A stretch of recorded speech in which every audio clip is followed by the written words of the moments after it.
Kedatangan Austin yang begitu tiba-tiba di rumah sakit Puri Medica membuat Ciara ketakutan setengah mati. Dia tidak bisa lagi bersikap dengan tenang sekalipun pria jahat itu telah pergi dengan tangan kosong. Sebab Austin gagal menemukannya. Ciara terus memohon pada De agar pria berjambang lebat itu mau menampung dirinya. Asal dia tidak di sini, dia ingin ke tempat lain dan bersembunyi dari kejaran pamannya. Om, aku mohon, bantu aku ya. Bawa aku pulang, ucap gadis cantik itu dengan mengatupkan kedua tangan di depan dada. Dia sudah keluar dari kolong meja dan mengikuti kemanapun De melangkah. Itu tidak mungkin, Kudek. Bagaimana dengan orang tuaku? Mereka pasti akan bertanya-tanya, karena aku asal membawa seorang gadis masuk ke dalam rumah, jawab De, menolak membawa Ciara. Karena sebenarnya pria itu ingin menyembunyikan Ciara di tempat lain. Namun, dengan pikiran sedikit usil, De mengerjai Ciara. Bila perlu sampai gadis ini putus asa. Biar saja, sekali-kali dia yang akan membuat Ciara merasa kesal. Jangan hanya dia yang terus-menerus dikerjai oleh gadis itu dengan tingkah absurdnya. Ciara menarik nafas dan menghembuskannya secara perlahan. Ucapan De memang benar, tetapi dia tetap tidak mau tahu. Pokoknya De harus membawanya pulang. Cia bisa jadi asisten rumah tangga, Om.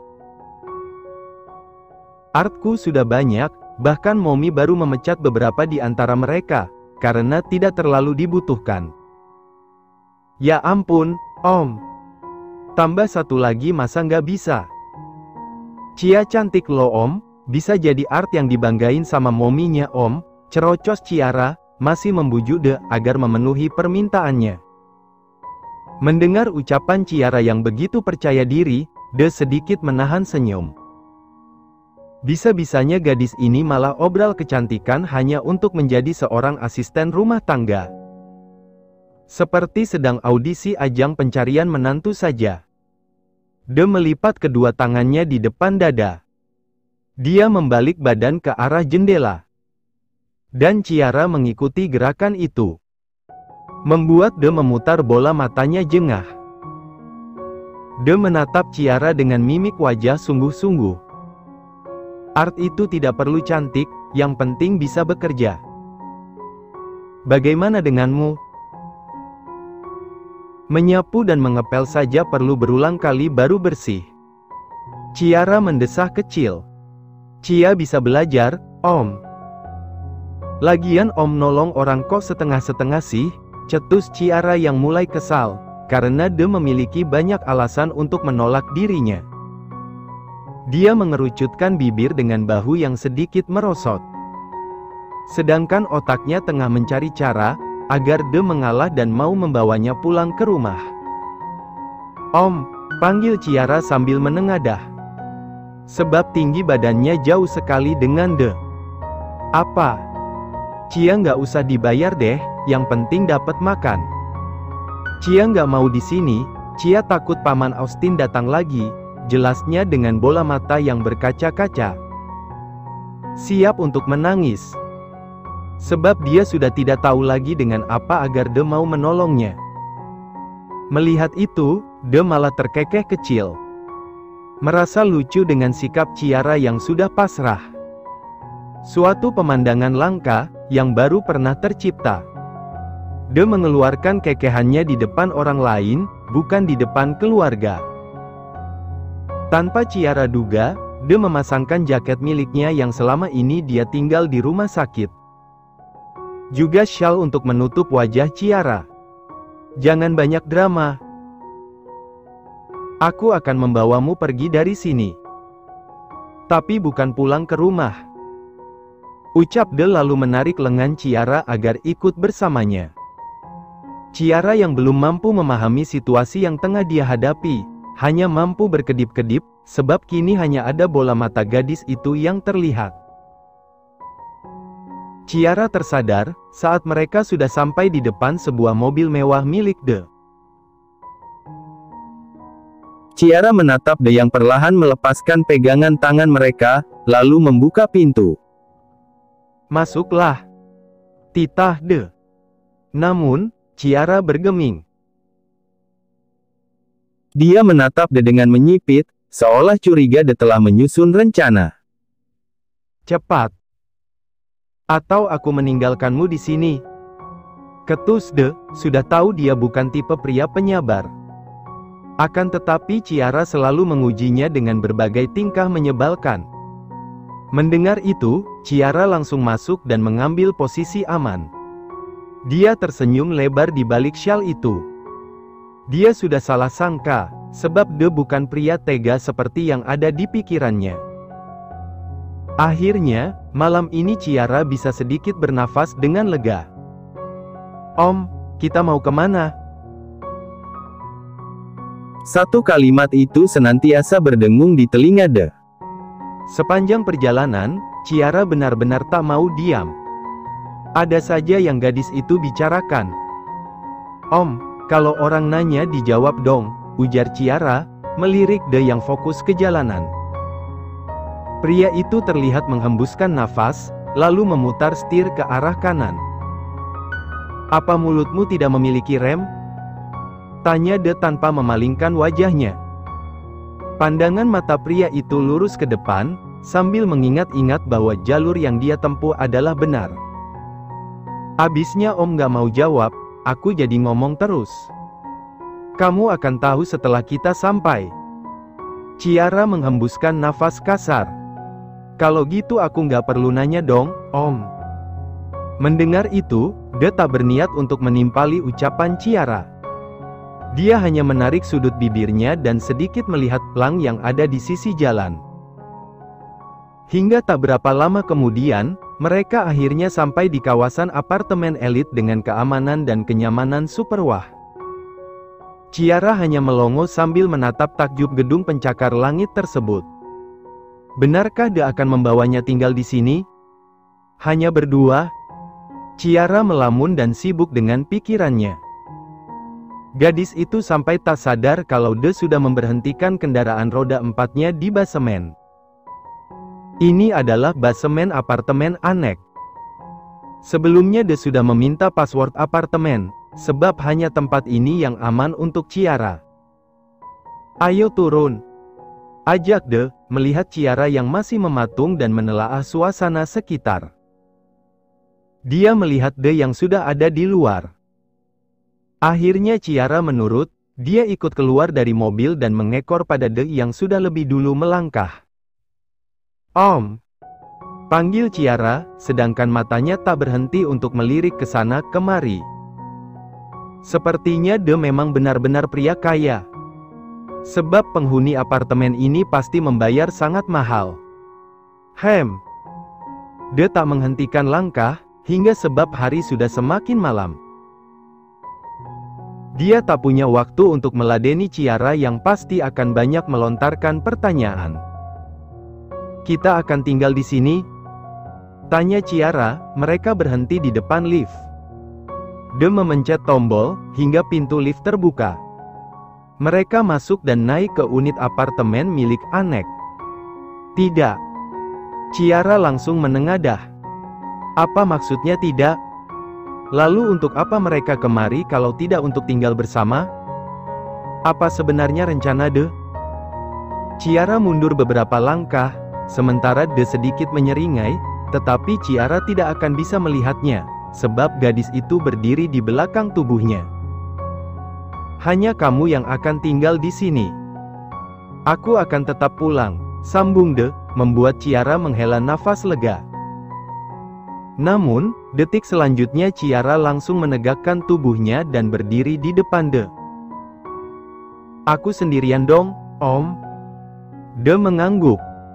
Wajah Ciara berubah pias dan kembali gelisah. Sebab dia masih sangat takut. Andai Austin dapat menemukannya. "Kalau ada penjahat gimana, Om?" "Tidak akan ada, Kudek. Keamanan di sini cukup bagus. Jadi kamu tidak usah khawatir," ujar De dengan tenang. Meyakinkan Ciara bahwa tidak akan terjadi apapun. Sebab kawasan ini cukup jauh dari rumah sakit, dan lebih dekat dengan perusahaan Anek. Tapi tetap aja, Om. Kalau seandainya ada hantu, Cia minta tolong sama siapa? Raut wajah gadis itu sudah kembali tertekuk dengan dahi yang berlipat-lipat. Dia kembali memohon pada De agar tidak meninggalkannya. Sebelum De menjawab, pintu lift sudah terbuka. De melangkah keluar tanpa memedulikan Ciara. Hingga akhirnya Ciara kembali pasrah, dia mengikuti langkah De hingga mereka sampai di unit yang dituju. Ingat, tidak akan hantu yang mengganggumu, sebab kamu lebih menyeramkan daripada hantu, ucap De, membuat Ciara menghentak-hentakkan kakinya. Om.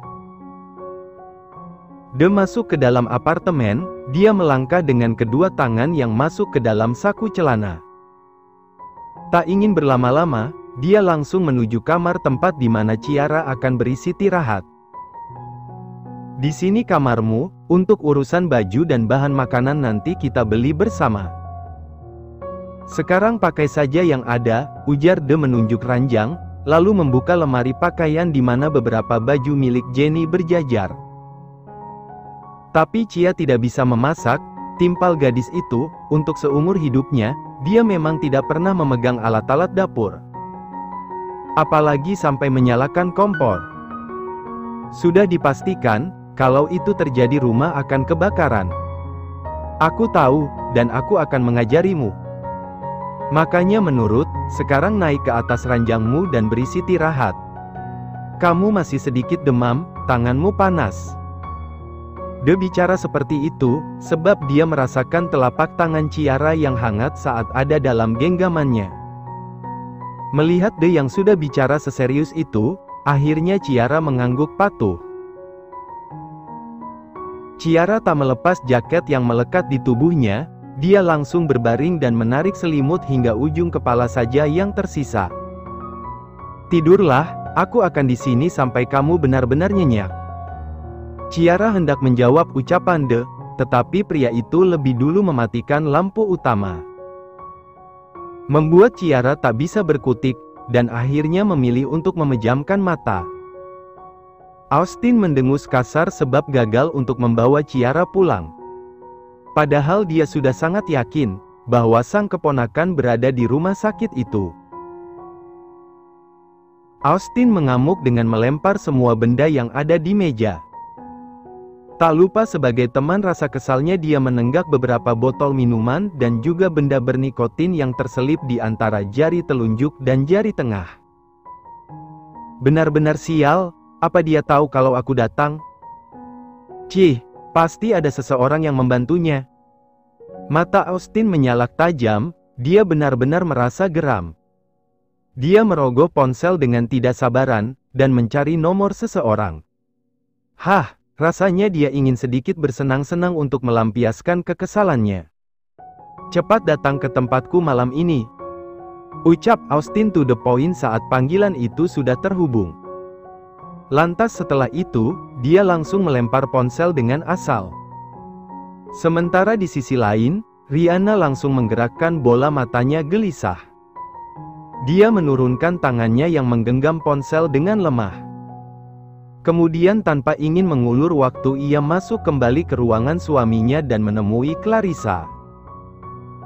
Ra, Bunda pergi sebentar ya, pamitnya sambil meraih tas dan menyampirkannya di bahu.